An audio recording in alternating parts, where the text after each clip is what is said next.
What do you understand by equality, Sophie? What does it mean to you? Freedom.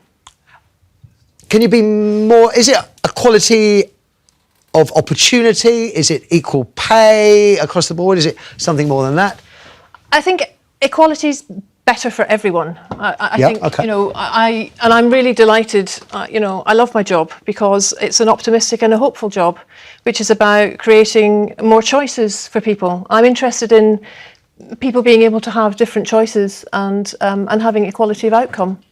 Aha, well, so you're going to have choices and equality of outcome. What if people choose different things, which is what they've been doing in Scandinavia?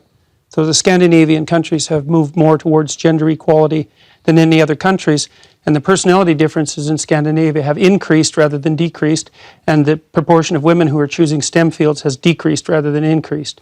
So as cultures become more gender neutral, the number of women who choose STEM fields decreases. What do you mean by STEM fields? So science, technology, engineering, and mathematics.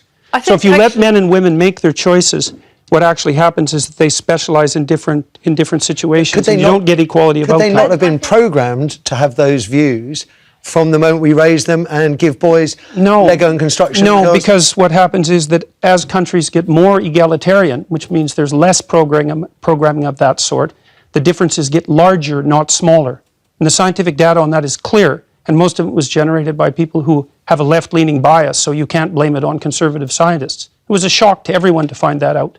Sophie, I think the difference between Jordan and me is that we look at evidence and we lean towards different theories. So Jordan's theory is very much evolutionary, you know, that there are inherent differences in men and women. Mine is very much more social role theory, if you like, and that men and women are taking on different roles due to the expectations that society puts on them. And it's interesting that Jordan frequently cites Scandinavian countries where they've made more, like there's nowhere in the world that women are equal, but Scandinavia has made the most progress towards shared parenting, etc. Yep.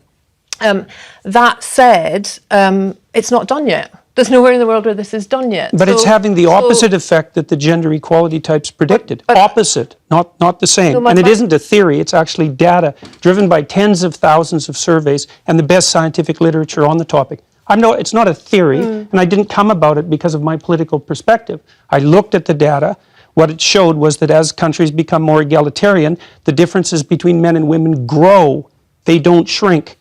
So what I'm interested in is data and analysis as well, and I'm particularly interested in the ones presented, such as the ones by the University of Southern California, which discovered that change towards gender equality is actually being slowed by beliefs that are legitimizing social inequalities on the basis of sex.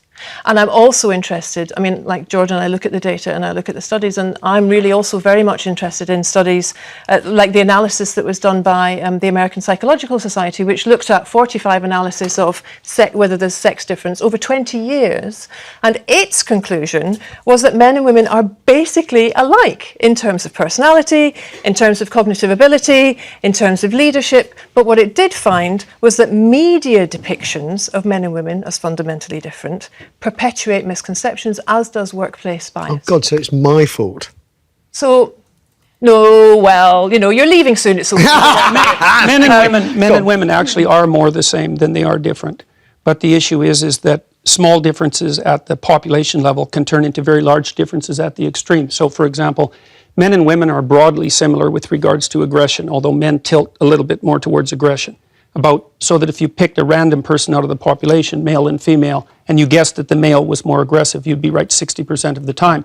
But if you take the 1 in 100 most aggressive people, they're all male. And that's why the overwhelming proportion of people who are in prisons are male. Now, do you want to equalize that, just out of curiosity? What about bricklayers? They're 99% male. And we've got about 3/4 of the population now in universities in the humanities and social sciences are female. Yeah. Are we going to equalize that?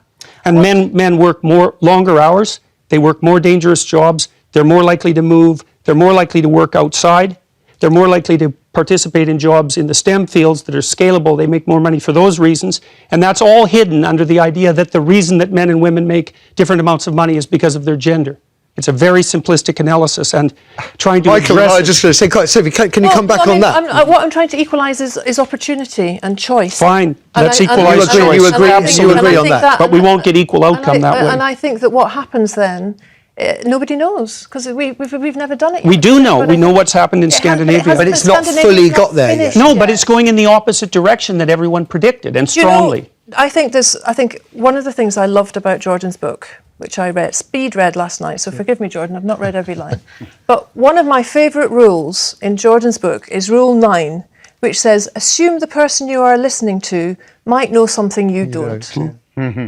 And I think that in a country where men outnumber women by 2 to 1 in Parliament, in local government, where women's voices are not equally represented in media, where our education systems still are teaching boys and girls ideas of pink and blue. Yeah. What I'm trying to do is work with thousands of optimistic, hopeful people for change. Okay. You kept very quiet through this, Michael. I'm going to make you put you under a bit of pressure. Do forgive me, I'm going to come to the calls in a moment. Your boss called the gender pay gap a burning injustice. Is it? Yes, it is, because there should be inequality of opportunity. There needs to be the same rights. But you know, something that surprised me, that neither of you, and the quality of outcome, sure, all of that. But the one thing both of you haven't mentioned is the biological difference, which unfortunately affects women's career prospects, whether we like it or not. Babies. And that does cause a problem. You know, if I were to take a sabbatical from a corporation for a while, it's going to set me back slightly. And it is a problem that biologically it's women who have babies, not men. Sure, but that's why the Women's Equality Party is the only party in the UK that's got policies around shared parental leave. She's so political. We're the only party that has got fully costed plans for universal free childcare.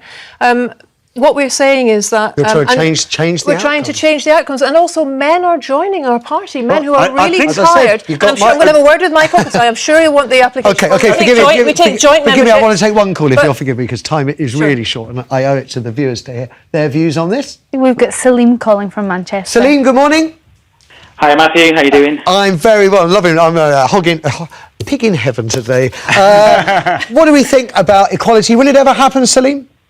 I was going to say I thought it was going to happen, but after listening to Jordan, he's swayed my opinion.